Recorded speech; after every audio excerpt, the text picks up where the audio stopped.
दोस्तों, मैं Imran sir, modern classes में आपका स्वागत है। हम लोग बिहार बोर्ड 2024-25 सेशन को लेकर आए हैं आप लोगों के पास, और ये एसएसटी सब्जेक्ट है।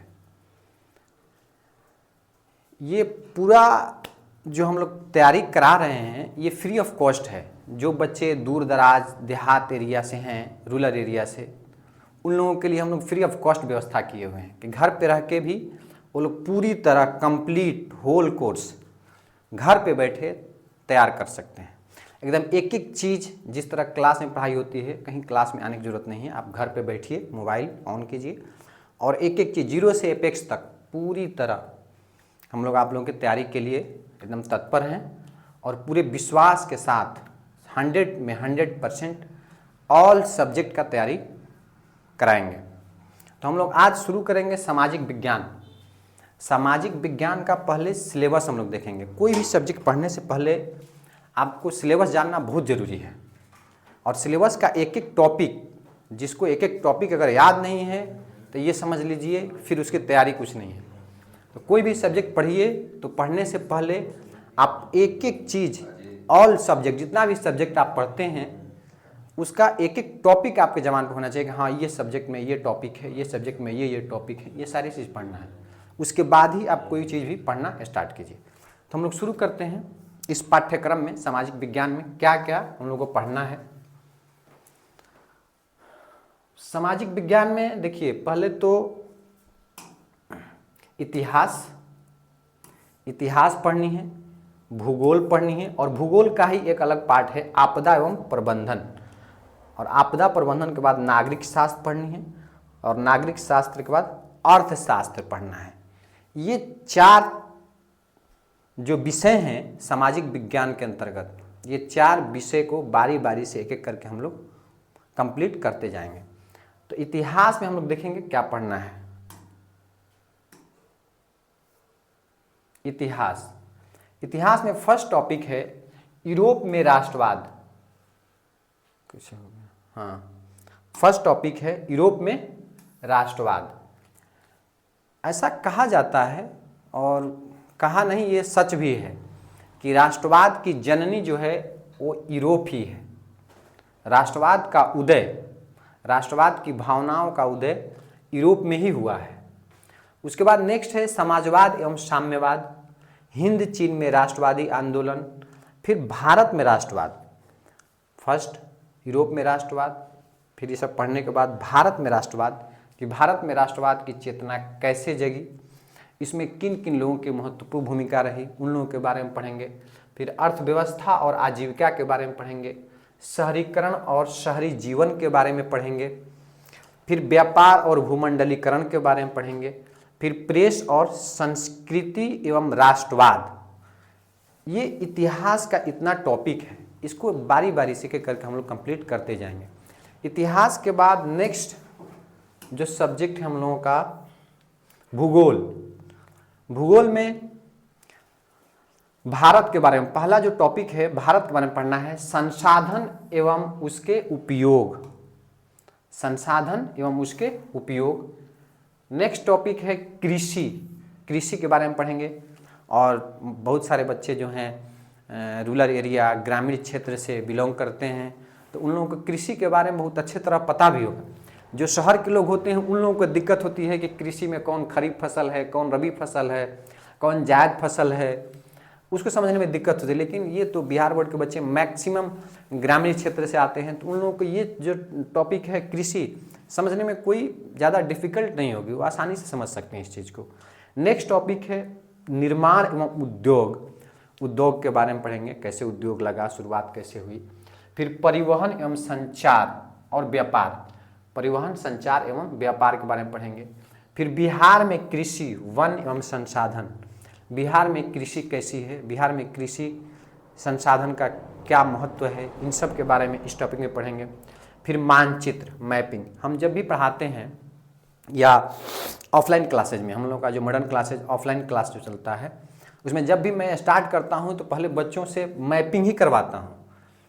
इतिहास हो या भूगोल हो, और या कहें कि जो सामाजिक विज्ञान का जो पूरा सब्जेक्ट है, अगर आपको मैपिंग करने नहीं आता है तो समझिए आपका पूरा ये विषय ही अधूरा है। बिना मैपिंग का सोशल साइंस, भूगोल या इतिहास को पढ़ना अधूरा ज्ञान है। तो हम पहले शुरुआत में ही पहले बच्चों से मैपिंग ही स्टार्ट करवाते हैं, और जिसको मैप याद हो गया ना तो ज्योग्राफी तो समझिए पूरा 60% मैप से ही कंप्लीट हो जाएगा। बाकी 40% इधर से उधर फैक्ट उट है, उसके बारे में हम लोग पढ़ लेते हैं।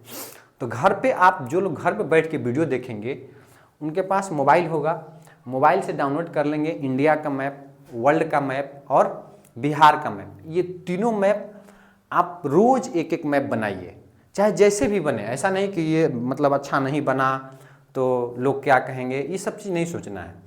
आपको जैसे भी आ रहा है, मतलब जितना भी रफ से रफ बनेगा स्टार्टिंग में, उससे घबराना नहीं है।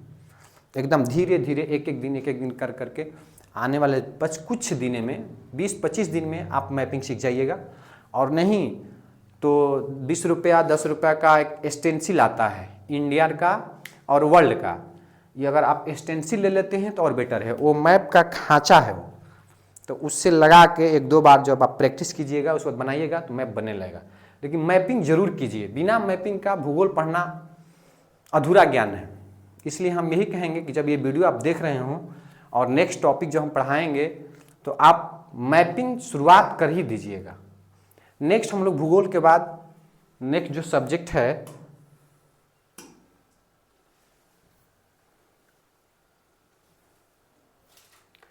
आपदा प्रबंधन। ये आपदा प्रबंधन भी भूगोल का ही एक पार्ट है। मतलब जैसे कहीं बाढ़ आ जाती है, कहीं भूकंप आ जाता है, कहीं सुनामी आ जाती है, हाँ? तो उसके बारे में हम पढ़ेंगे कि आपदा है क्या। आपदा जैसे प्राकृतिक आपदा, मानव निर्मित आपदा, इन सब के बारे में पढ़ेंगे। तो जो इसमें एक परिचय है प्राकृतिक आपदा, प्राकृतिक आपदा एवं प्रबंधन, बाढ़ एवं सुखाड़। फिर प्राकृतिक आपदा प्रबंधन, भूकंप एवं सुनामी। भूकंप क्यों आते हैं, भूकंप कैसे आते हैं, भूकंप से खतरा क्या है, भूकंप से बचने के लिए क्या किया जा सकता है, इन सब के बारे में पढ़ेंगे। फिर जीवन रक्षक आकस्मिक प्रबंधन, फिर जीवन की रक्षा करने के लिए आप क्या क्या उपाय कर सकते हैं, इन सब के बारे में हम लोग पढ़ेंगे। फिर नेक्स्ट है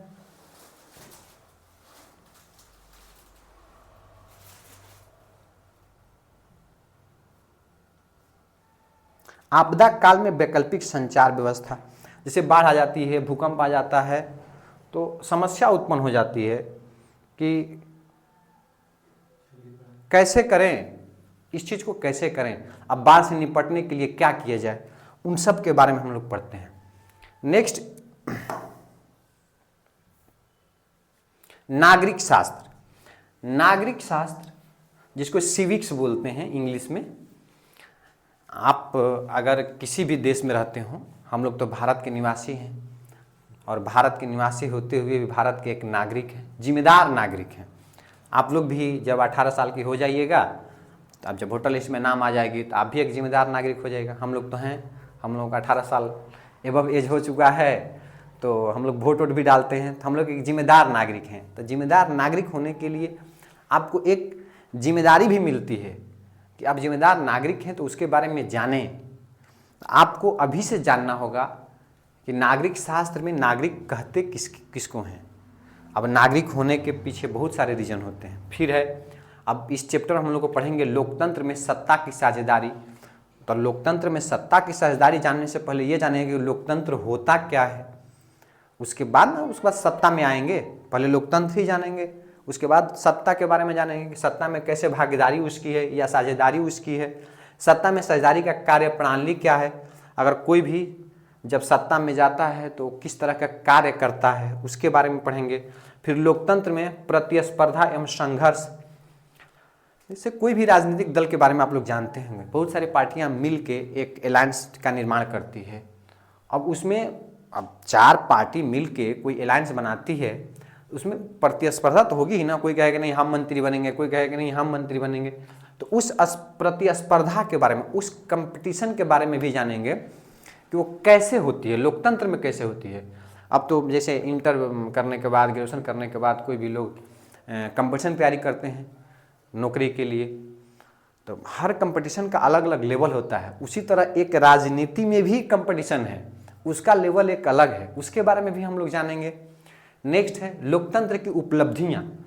अगर किसी भी देश में लोकतंत्र है तो लोकतंत्र कब शुरू हुआ, और जब शुरू हुआ तो कुछ मतलब जितना दिन बीता उतने दिन के बाद उसने क्या हासिल किया, लोकतंत्र आया तो क्या फ़ायदा हुआ, क्या घाटा हुआ, वो उपलब्धि होती है। उस उपलब्धि के बारे में हम लोग पढ़ेंगे। नेक्स्ट है लोकतंत्र की चुनौतियाँ। अब लोकतंत्र है, चाहे कोई भी चीज़ हो, लोकतंत्र हो, राजतंत्र हो, जनतंत्र हो, इस सब की एक चुनौती भी होती है। अगर आपको अधिकार दे दिया गया है तो आप अधिकार का इस्तेमाल कैसे कर रहे हैं, सबसे बड़ी सवाल ये भी होती है कि आपका अधिकार है तो अधिकार का इस्तेमाल कैसे करते हैं, वो भी एक चुनौती होती है। तो अब हम लोग लोकतंत्र, हमारा देश जो है लोकतांत्रिक देश है, तो लोकतांत्रिक देश होने के नाते सभी इस देश के जो नागरिक हैं वो सभी लोग अपने जो प्रतिनिधि का चुनाव करते हैं। तो प्रतिनिधि का अगर आप चुनाव करते हैं तो चुनाव करते समय किन किन चुनौतियों का आपको सामना करना पड़ता है, किन किन चीज़ के बारे में आपको समझना पड़ता है, ये सारी चीज़ें हम लोग लोकतंत्र में पढ़ेंगे। तो उसकी चुनौती क्या क्या होती है इसके बारे में पढ़ेंगे। ये पूरा टॉपिक जो हुआ नागरिक शास्त्र का हो गया। नागरिक शास्त्र के बाद नेक्स्ट जो हम लोग पढ़ेंगे अर्थशास्त्र।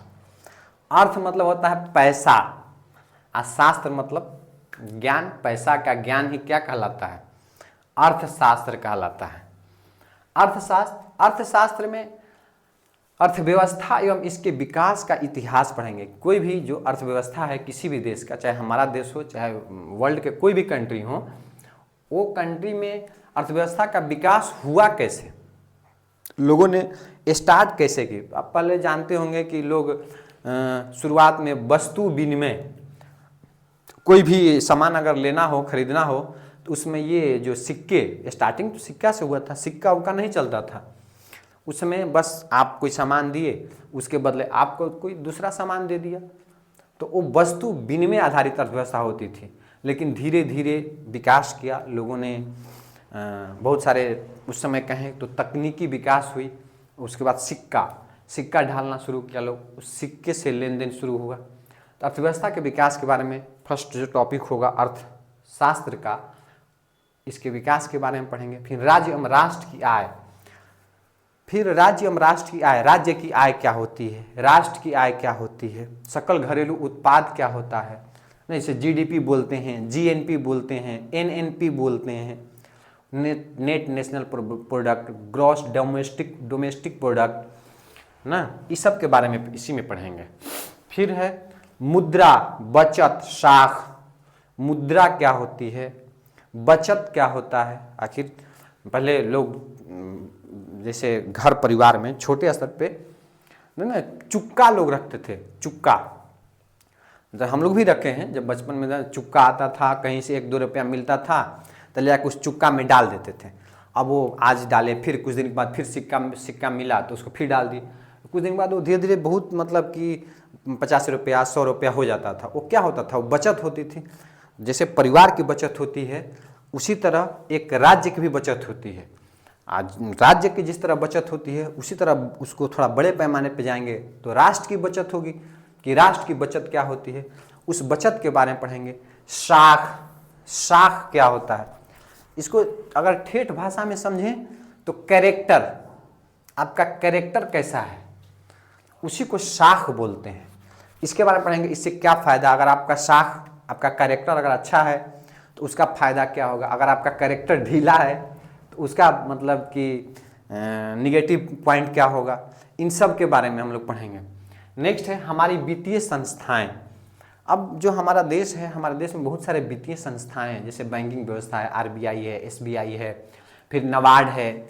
इन सब वित्तीय संस्थाओं के बारे में भी हम लोग इसमें पढ़ेंगे अर्थशास्त्र में। फिर रोजगार एवं सेवाएं, जो रोजगार एवं सेवाएं, अर्थव्यवस्था मानिए कहीं पैसा इन्वेस्ट होता है तो वहाँ अगर पैसा हम जहाँ इन्वेस्ट करते हैं तो वहाँ पे रोजगार सृजन होता है, रोजगार सृजन होता है, वहाँ से सर्विस मिलती है, वहाँ से सेवाएं मिलती हैं। तो जहाँ सेवाएं मिलेगी वहाँ से रोजगार भी मिलेगा। तो रोजगार एवं सेवाओं के बारे में पढ़ेंगे। फिर वैश्वीकरण, ग्लोबलाइजेशन, ग्लोबलाइजेशन के बारे में पढ़ेंगे, अर्थव्यवस्था का ग्लोबलाइजेशन कैसे होता है।